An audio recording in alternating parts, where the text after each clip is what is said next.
Hello, my name is Carmen Maria Montiel, and this is the first of a series of videos I'm going to make explaining what's the difference about being Republican or Democrat in the United States.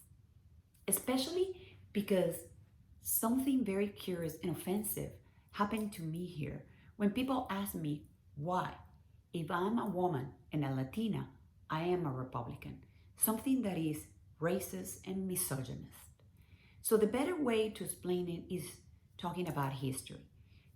Let's start with the Civil War, or what it was called the War of the North versus South, which in reality has nothing to do with it. It has to do with the fact that the Republicans wanted to end slavery and wanted to give freedom to the African American people, but the Democrats did not. They wanted to maintain slavery in the United States.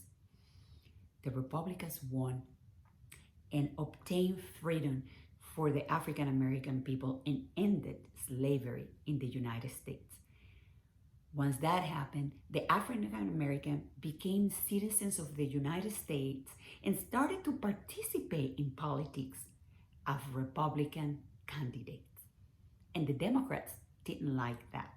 So they created the Ku Klux Klan to terrorize the African American people. But that was not enough. They created segregation in which the African American people have to sit in the back of the buses.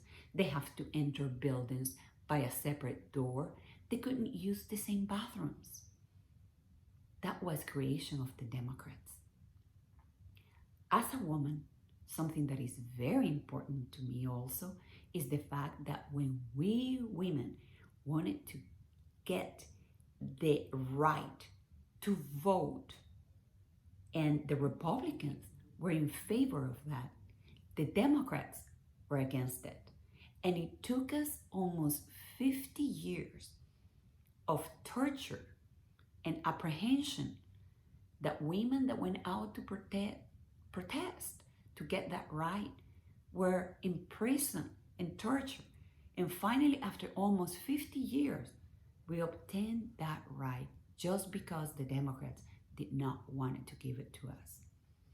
The Civil Rights Movement, or the Civil Rights Act of 1964, even though it was proposed originally by John Kennedy and finally done by Lyndon B. Johnson, when it was taken to the floor in Congress, all of the Republican members of Congress voted in favor of the Civil Rights Act.